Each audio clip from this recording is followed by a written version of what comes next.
നമസ്കാരം. നമസ്തേ തിരുവനന്തപുരത്തിലേക്ക് സ്വാഗതം. സംസ്ഥാന സർക്കാരിനെതിരെയും CPM-നെതിരെയും കടുത്ത ഭാഷയിൽ വിമർശനവുമായി വയനാട് വെറ്റിനറി സർവകലാശാലയിൽ മരണപ്പെട്ട സിദ്ധാർത്ഥിന്റെ പിതാവ് ജയപ്രകാശ് രംഗത്തെത്തിയിരിക്കുകയാണ്. ഈ നശിച്ച പാർട്ടിയെ കേരളത്തിൽ നിന്ന് തുരത്തി വിടണമെന്നും തന്റെ മകനെ കൊന്നവരെ രക്ഷപ്പെടുത്താനാണ് സർക്കാർ ശ്രമിച്ചതെന്നും ജയപ്രകാശ് ആരോപിച്ചു.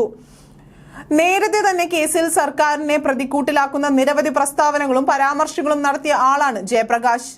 ഇതിന് പിന്നാലെയാണ് ലോക്സഭാ തിരഞ്ഞെടുപ്പ് നടക്കുന്ന ദിനം കൂടുതൽ കടുത്ത വിമർശനങ്ങളുമായി ഇദ്ദേഹം രംഗത്ത് വന്നത്. ഈ നശിച്ച പാർട്ടിയെ കേരളത്തിൽ നിന്നും തുരത്തിവിടണം. തന്റെ മകനെ കൊലപ്പെടുത്തിയ പാർട്ടി രാജ്യത്തുണ്ടാകാൻ പാടില്ല.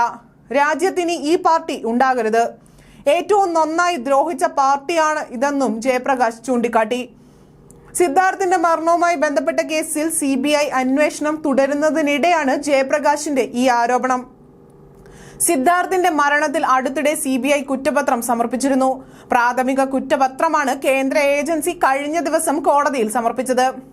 കേസിൽ പോലീസ് അറസ്റ്റ് ചെയ്ത 20 പേരെ പ്രതികളായി ചേർത്താണ് CBI പ്രാഥമിക കുറ്റപത്രം നൽകിയിരിക്കുന്നത്. CBI സംഘം നേരത്തെ കോളേജിലെത്തി പലരുടെയും വിശദമായ മൊഴി എടുത്തിരുന്നു. റാഗിംഗ്, മർദ്ദനം, ആത്മഹത്യാ പ്രേരണ, ഗൂഢാലോചന എന്നിവ ഉൾപ്പെടെയുള്ള കുറ്റകൃത്യങ്ങളാണ് പ്രതികൾക്ക് മേൽ CBI ചുമത്തിയിട്ടുള്ളത്. തുടരന്വേഷണത്തിൽ കൂടുതൽ പ്രതികളെ കണ്ടെത്തിയാൽ അവർക്കെതിരെയും കേസെടുക്കുമെന്നാണ് CBI അറിയിച്ചിട്ടുള്ളത്. പ്രതികൾക്ക് ജാമ്യം ലഭിക്കാതിരിക്കാനാണ് CBIയുടെ തിരക്കിട്ട നീക്കമെന്നാണ് സൂചനകൾ ലഭിക്കുന്നത്.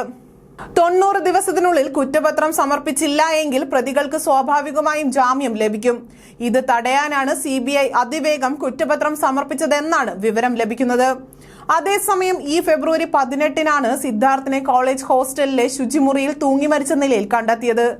ക്രൂരമായ റാഗിങ്ങും മാനസിക പീഡനവും അപമാനവും ഒക്കെ കാരണമാണ് സിദ്ധാർത്ഥൻ ആത്മഹത്യ ചെയ്യാൻ ഇടയായതെന്നാണ് ആരോപണം. കൂടാതെ സിദ്ധാർത്ഥിനെ പ്രതികൾ മർദ്ദിക്കുകയും ചെയ്തിരുന്നതായും പരാതി ലഭിച്ചിട്ടുണ്ട്. തുടർന്ന് പോലീസിൽ നിന്ന് അന്വേഷണം CBI ഏറ്റെടുക്കുകയായിരുന്നു.